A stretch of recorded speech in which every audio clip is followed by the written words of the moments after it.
Hello, everybody, and good afternoon. Thanks so much for joining us for our Talent Pipeline Application webinar. I'm Min Song, the Community Relations Manager of the Workforce Development Council. I have with me Brian Pinnell, our Performance Manager.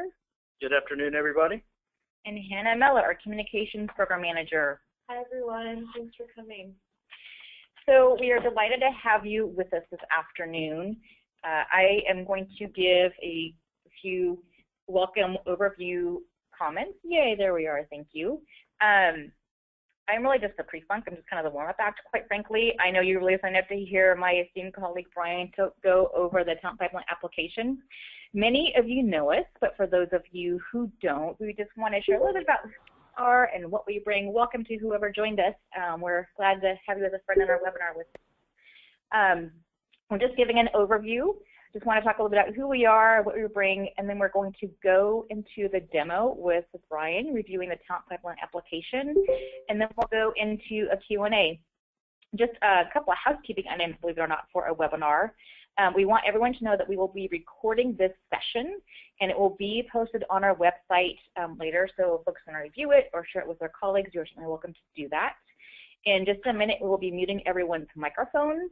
But we ask that you also mute your microphones as well, just to reduce any kind of feedback so everyone can be sure to hear us. And if you have questions, there is a chat feature you should be able to see on your end. Feel free to send us questions as we go along, and we'll go through your questions after Brian does his demonstration. So a little bit of just about who we are at the Workforce Development Council.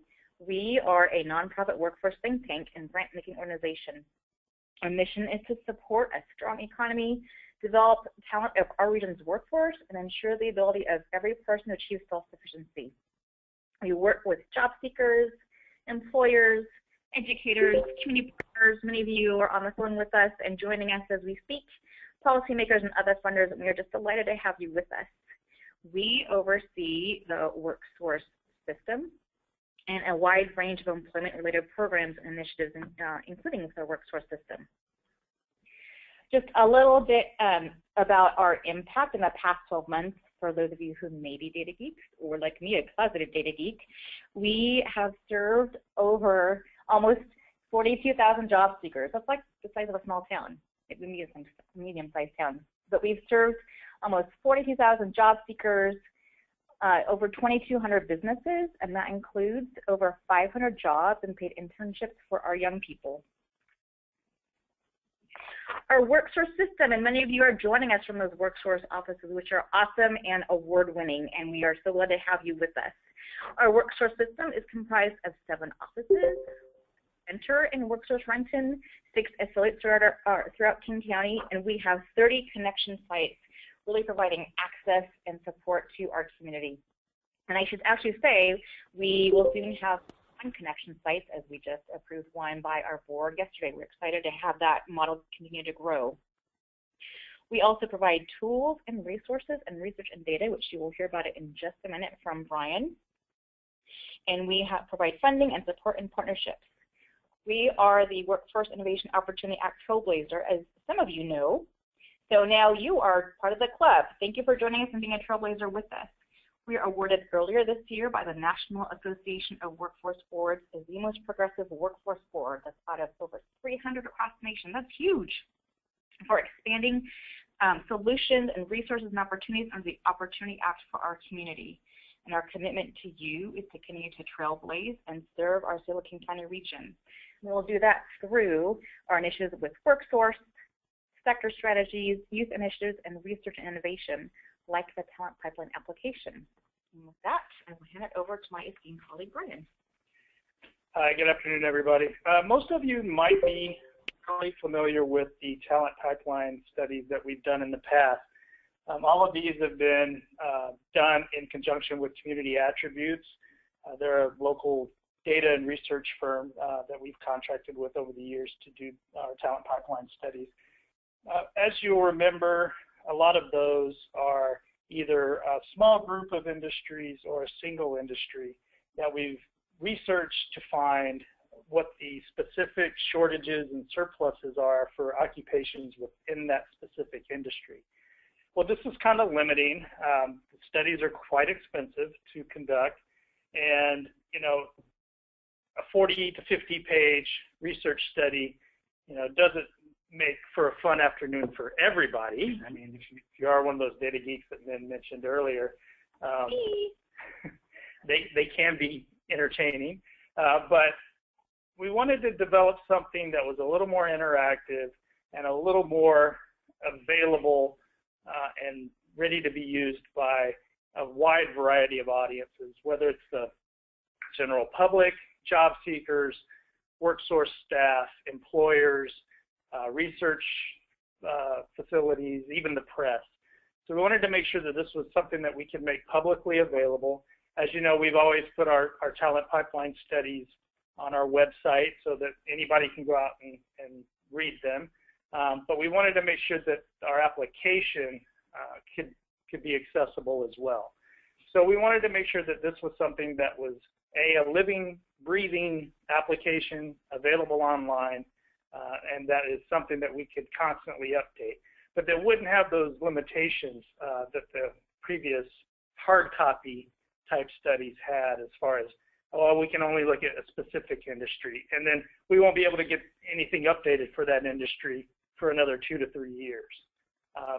This data that will live in this application will be updated on a regular basis, probably an annual basis, as new data becomes available. And as you'll see, you'll be able to actually go in and look at any industry that we have within our region. Now, the application is specifically for King County, so bear that in mind. You'll see the slide on the screen right now is a view of the dashboard. Give me just a second and I'll transition us to the application. This is our website, ckingwdc.org. There's a couple of ways to actually get to the application through our website. Right now, and this may be subject to change in the future, we have a carousel that gives basically latest news and hot items.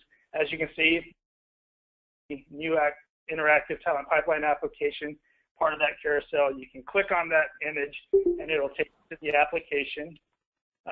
For a more permanent link, if you go up to industry data, the application is the last link in the menu, the talent pipeline application. Just click on that and it takes you to the page. So when you get to the page, what you're going to notice is that this is a pretty simplified design. We wanted to keep this as uncomplicated as possible, so again, we could appeal to a broad range of audiences. What you'll notice is that you have 3 major functional areas within the application: the dashboard, the occupation matrix, and the methods. These are also represented over here on the left side as actual linked buttons, as well as the menu bar across the top of the application. If you really, really love those gold hard copy studies, you can still get to them through the link box over here. But the latest and greatest data will actually be available through the application. But, you know, if you're looking at how something has performed historically and what the projections have been like over a number of years, you know, you might want to reference those old studies, so we wanted to make sure that they were available through the application as well. So we'll go through each of those 3 functional areas. We're actually going to start with the methods. This is what tells you how this thing is put together, what the methodology is behind all the data, why it looks the way it does, how it was calculated, where the data came from. It's going to give you the true data geek view. The methods is not for everyone, but it does give you a quick overview of how everything was put together. You can see graphically it's kind of displayed in a little bit of a shorthand view, industry definition, which then leads to your data demand analysis, the supply compared to that demand analysis, and then the actual resulting talent pipeline. And then how do we come up with those surpluses and shortages? It's quite a simple equation. We take that supply and then we subtract out the demand and see what's left. Now, what are each of those components made of? Well, that's where you get down into the actual areas down below. If you expand these by clicking on the little arrowheads on each box, you'll get basic definitions for each different area. A quick overview, which kind of explains some of the basic methodology. You get into the nuts and bolts of how that supply is calculated. In short, it's the graduate supply from institutions and training providers within our area. That data comes from IPEDS data, which, as a lot of you may know, is reported every couple of years. So there is a little bit of a lag window on some of the data because of availability, IPEDS being probably the one that has the biggest lag window, but it still gives us a pretty good estimate of what the programs in our area are contributing to the supply pipeline in the form of graduates from programs related to a specific occupation. We also look at the UI, or unemployment insurance supply. These are folks who are currently out of work collecting unemployment insurance that either came from those specific occupations or are moving toward those. Mostly it's folks who are actually coming with that in their employment history.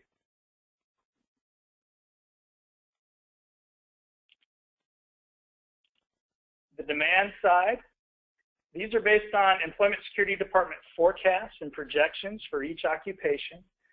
Those occupations are then rolled up into the specific industries that they fall under.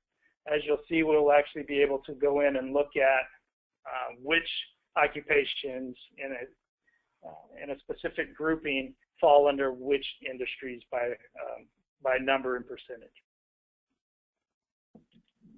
Industry definition. This one is somewhat critical, especially when you start looking at what falls under a specific industry cluster. Two-digit NAICS codes are fairly straightforward. If you want to look at things at that level, that's readily available. But then you want to look at, say, aerospace or maritime. Well, now you're starting to roll some separate NAICS codes up together.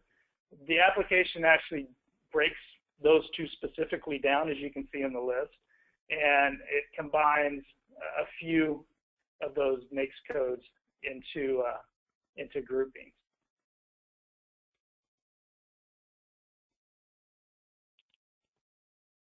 The pipeline itself, this is basically just a written version of that simplified formula at the top. Basically, we're explaining how we take the supply minus the demand and get a resulting surplus or shortage for that occupation. I like it basic now. And then we have a glossary. So for all the acronyms and some of the terminology, if you are not quite familiar with some of it, we do. For example, the compound annual growth rate, the CAGR. A lot of folks may not be particularly familiar with that acronym, but once they see the definition, it makes sense to what's actually reflected in the results from the application. That's the methods functional area. I wanted to show you that first so you can get an idea as we go through the other two areas of what specific elements on the dashboard and in the occupation matrix are. And if you do have some questions, you may be able to find the answers to them within the methods area. So let's jump into the dashboard. This is the heart and soul of the application. As you can see, there is a lot of potential information available to you. And this applies to, again, a wide range of audiences, whether it's employers, job seekers, workforce staff who are working with job seekers, the general public, the press. Anyone can go in. This is publicly available, and it's all based on publicly available data. So anyone can use this. Now, what you'll notice is that there are a few features. These are filters. Right now, this is set to pull all industries, all occupations, all wages all education requirements economy-wide. So this is everything. So if you look at it at the everything level, what you'll notice is that we have a pretty big gap of basically a shortage of on the supply side versus the demand side across all industries. Now, again, this is very generalized when you're looking at it at the all industries level. So for the most part, most of the time, you're going to want to specify specific industries and specific occupations. That's where the filters come into play. So if you hit the little down arrow, a menu comes up. This menu brings up a drop listing of sectors and industries that you can choose from to build your query, essentially, to see a specific industry grouping and its occupations. The listing is broken down into the WDC focus and watch sectors, and the Puget Sound Regional Council major sectors as well are listed. You scroll down through, and then it gets into census 2-digit NAICS codes. Again, this is everything. These are all the different industries and the data available for King County. So we'll run through an example as we go through these. So let's take healthcare. Now for occupations, we can either look at all of them, but that's going to give us, again, some very generalized results, or we can go through and see what we want to look at. So let's take healthcare practitioners and technical occupations. And if you'll notice, as I'm applying these filters, things are changing down here as well. Those numbers are changing. The graphs are changing. The map over here is changing as I apply those different filters. So as we go through each of these, the application is tailoring the results as you go. The median wages, this is a slider. So basically you can set the wages for a specific range. You'll notice that the minimum is changing as I move this lower box. So if we set it, now I'm looking at the $50,000 to $110,000 per year range. I apply that. It plugs that in. Notice, again, everything changed here. And then education requirements, you can set those. Say I'm particularly interested in the associate degree or post-secondary award categories. Notice all those extra boxes disappeared. Now I'm down to that specific filter that I requested, and this map has changed over here as well. Now what this map is telling you, these are the specific institutions for education and training in our area that provide programs for the occupations that'll fall under this grouping. And it'll also tell you how many completions on an annual basis that those institutions are completing. So as we filter, you'll see some of these circles drop off. If you start at that broad view with everything, you're going to get all those education and training institutions. But as you filter down, that picture narrows a little bit as well. Now, the analysis level, you have two options here. You can either go economy-wide or companies within that specific cluster that you've defined. Generally speaking, if you're looking for the most opportunities, you're going to go economy-wide. If you do want a more narrow focus, this would probably fall into more maybe the employer or the research side. For folks looking for actual job opportunities, you're going to want to cast as broad a net as possible. So I recommend that economy-wide view. So we'll take that. Now, these numbers have adjusted, and this is adjusted as well. We can see that there's a shortage, but what does that look like at the occupational level? Well, again, we click this down arrow, and now we can see what the specific occupations under that education grouping look like. Again, we get a bigger version of the same graph that we have here, so just a little more visual. And if you're like me, you have to put your glasses on. It's a little easier to read. You also get that occupational level listing. What you'll notice is that the headings across the top of that listing are sortable. You'll notice the double arrows next to each heading. This will allow you to sort it. If you pick the occupation level, it'll sort things alphabetically. If you pick the employment level, it's going to sort by the highest employment. If you pick that compound annual growth rate, it'll sort highest to lowest there. Or if you click it again, lowest to highest. Same thing with the annual supply and demand. It'll sort that numerically as well as the gaps. So what you can notice now is that there's also a scroll bar here. Obviously, there are more occupations in this grouping than what you see visibly, so make sure that you look over to the right for scroll bars, because what you're going to see is a lot more occupations that you'll be able to go through and scroll. One thing that jumps out here is that there are a lot of shortages that are being predicted in these particular occupations at that associate and post-secondary award level under the healthcare industry, specifically for those healthcare practitioners and technical group occupations. Some of this wouldn't be news to most of you because we know we need a lot of registered nurses and we know that we're probably going to be facing a shortage. But what this does is it actually puts some projection numbers out there that we can actually use to say, we're actually going to be 442 short annually between 2018 and 2023. So that's quite a number of job opportunities for folks out there that, even if they don't have the training now, because it is a projection out into the future, that there will be opportunities available if they do have to go through some training. But there are also occupation availability right now.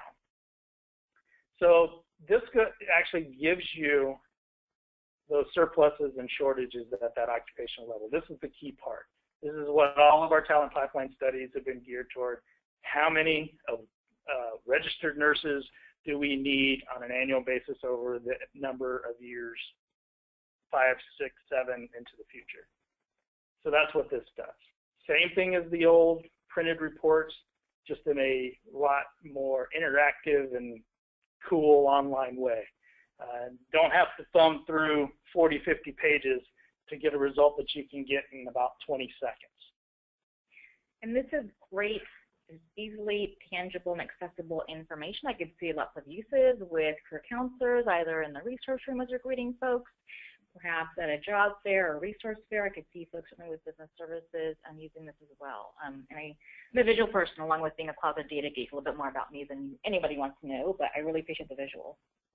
And that's part of what makes it so accessible, is that it is very visually based. Yeah, there's a lot of information. There's a lot of numbers. Again, it's a data geek extravaganza in a lot of ways.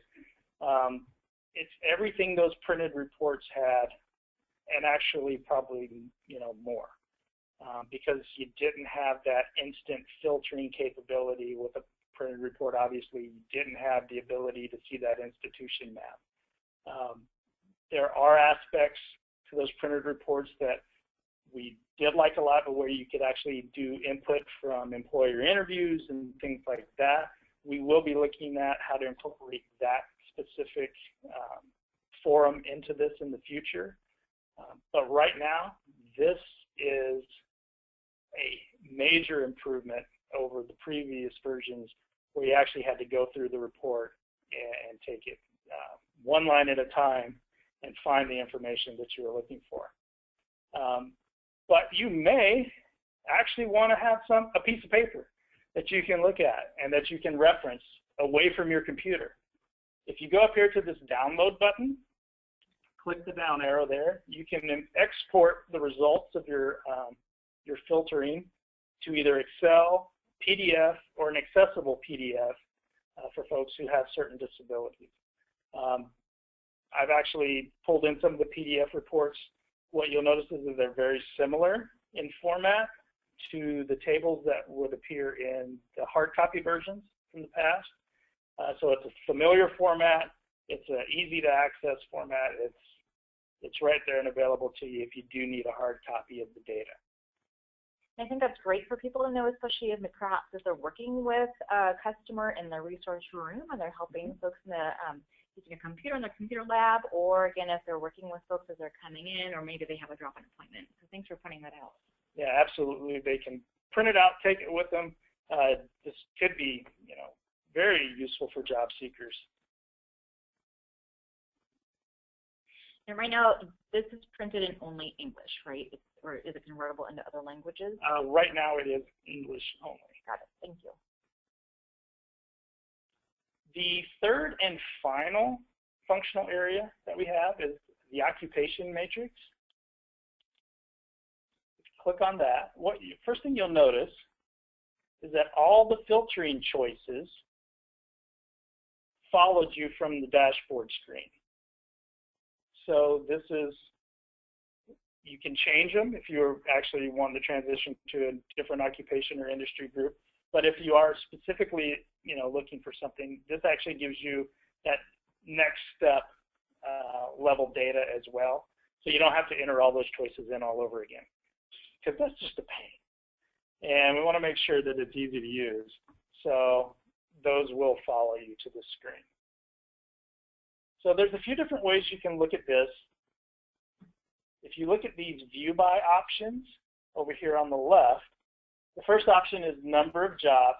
Again, this is based on 2013 employment data. This was the most recent that was a complete data set.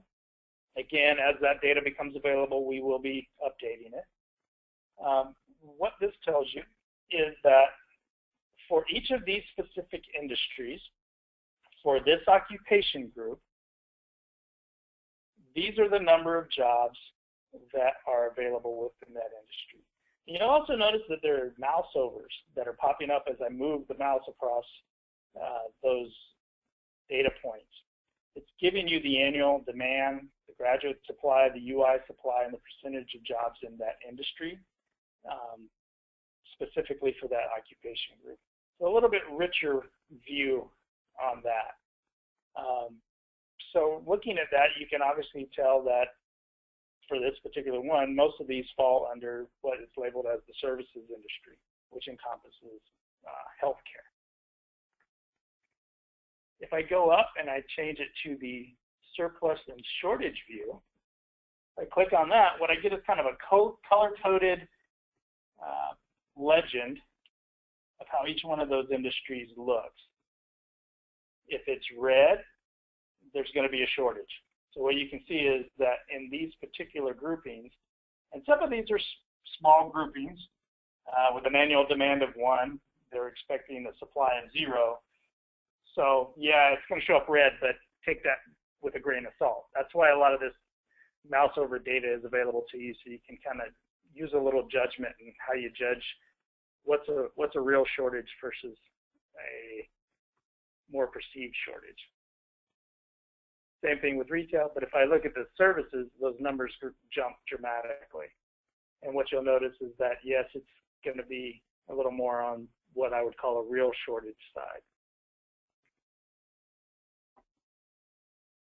If we filter by percent in industry, 86% of those jobs fall within this particular industry. 6% in the education grouping, 8% in government. If it shows 0, that doesn't necessarily mean there are no jobs. It just means it's a very small number, and that the percentage would actually round closer to 0. One thing I did forget to mention on the dashboard was that those same mouse overs are also available across the graphs here. You actually get a really rich data selection here as you mouse over these different groups. Not just the supply and demand piece and the percentage in the industry, but you also get the location quotient, median wages, and the top 2 industries and the transferable occupations that might be available for that particular occupation as well. One thing about the location quotient, if you're not familiar with that, it is basically how our area, again, for the purposes of this application, that is King County, compares to the rest of the nation. So if you see, a point, I don't have my glasses on, but that's a 0.85 or 0.95. It's based on a ratio of the nation being 1, so that's how we compare to the nation. So we're actually pretty close to what the national average would be. And if you look at other occupations, such as, say, IT, we're actually well over that national average for the number of occupations within our economic area. Like a data geek smorgasbord. You could spend hours in this thing. I will. You really could. Those are the 3 functional areas. The best way to learn this thing and to get familiar with all the bells and whistles that are buried within it is actually just go in and play with it. It's like anything else, technology. You get more out of actually going in and clicking around and finding the bits of information that are available to you. And, we tried to keep it as simple as possible while still giving a really rich field of data. In my mind, this is actually one of the best data applications I've seen in a long time for the amount of data that it delivers, for the amount of effort that the user has to put into it. It's pretty phenomenal. And I think it's something that once you go in, get used to it, use it for a bit, you'll actually really see a lot of the various applications that we had in mind when we were working on this thing. Whether it's working with a job seeker to identify potential career opportunities, or business services working with an employer to say, this is what you're really looking at coming up in the future, as far as what the projections look like and the availability of certain occupations within this area, giving them a realistic picture of what to expect as well. Or just, economic data geeks going in and trying to figure out what's going on with our regional economy. This is a really rich tool that we're very excited to unveil, and we're really excited to get some feedback on it as well as it's officially launched out into the world. So if you're using it and you go in and you have problems with it, or you think of other potential options that we could build into it, please feel free to reach out to us. We'll give you an email address at the end of the presentation that you can send feedback and comments and questions to as well. So with that, that is the grand tour of the new talent pipeline application. Thanks for the tour. And you say it's the best of the best with no bias at all, right? None whatsoever. None. Like that. We have time for questions, folks. There is a chat feature. I think somebody had already sent in a question to us about what language it's available in, and we answered that. Currently it's available in English only. Are there any other questions from folks at this time?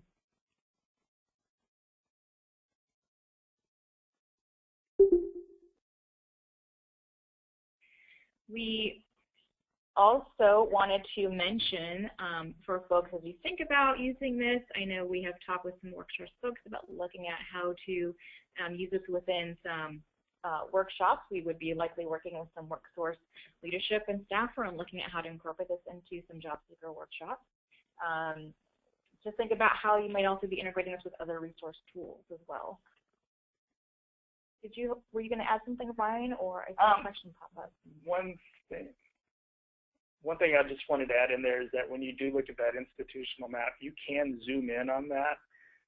So a lot of those circles overlap, but it is a built-in, basically like a small GIS function within the application. So you can zoom in and get a closer view on those education and training institutions as well. I think we had a couple questions pop up.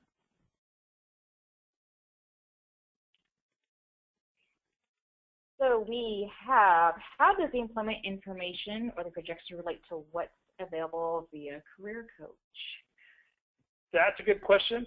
Basically, these are two different systems based on two different proprietary, so to speak, models. Career Coach is from the Economic Modeling Specialists Incorporated group.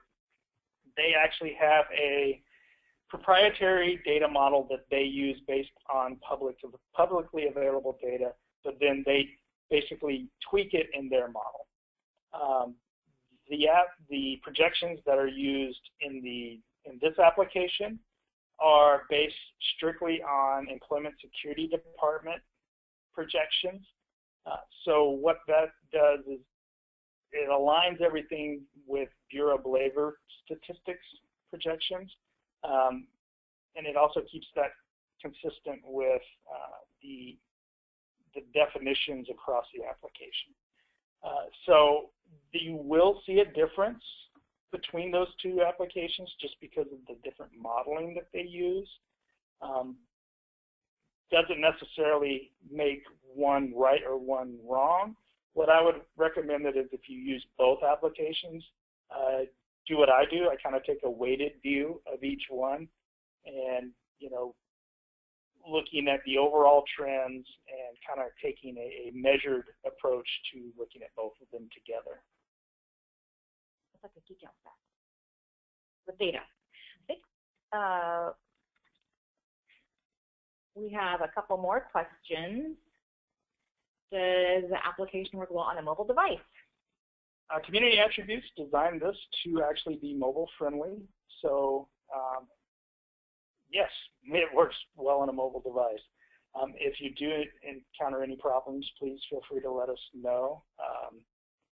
It has been maximized at this point and I've tried it on my iPhone and it works well on my iPhone. I haven't tried it on a tablet yet, but I know it works on my iPhone pretty well. Great, thank you. I think we have one more question. How often will the job data be refreshed? Right now it's from 2013. Right, and as that data becomes available, we are expecting some data drops either later this year or the first part of next year. So as that new data becomes available and we can kind of package a lot of it together, a lot of it comes down around the same time each year. We will be refreshing that data as it becomes available. At the very least, we'll be doing data refreshes on this on an annual basis, which is actually more accelerated than the old print versions. Because of the labor and cost involved in those, we were only able to update those every 2 to 3 years. So this data will be refreshed at a much more robust pace. And data drop is a really fancy technical term. That is a technical term. Awesome, thank you. I do not see any other questions, or are there any other questions from folks? We have just a few more minutes. I just want to remind some folks about some other resources I think a lot of folks on the phone on the webinar are familiar with, but just a reminder, other resources that we also have available both on our website, which is seekingwdc.org, as well as the WorkSource Yellowkin County website, worksourceskc.org. We have the self-sufficiency calculator, map your career. We certainly have the services for business services and JobScan, which is an applicant tracking system, and that's a really, really new feature that we have, and we're really excited about that. I believe that's also on the home page of the WorkSource SKC website. Are there any other questions? Brian, do you have any other closing comments? No, just that this is out there. It's publicly available. Please use it. And again, we welcome any feedback that you have. We want to make sure that this application is a living, breathing document, so that it's constantly something that we will be updating. We want to make sure that it's user-friendly. So again, please give us feedback on it. And just, again, for those who joined us late, this session is being recorded. We will be posting it on our website. I think you probably saw when Brian started the overview that we actually do have 5 tips for using the application as well on our website. If you do think of any other questions, if you're sort of processing and like want to take a few moments to think about this and then reflect and send some questions like me, you can send those to Hannah Mello, and her email is up here, hmello@seekingwdc.org. With that, we just really appreciate everyone joining us. We look forward to any feedback and hearing how it's being used. Thanks so much for joining us this afternoon. Thanks, everybody.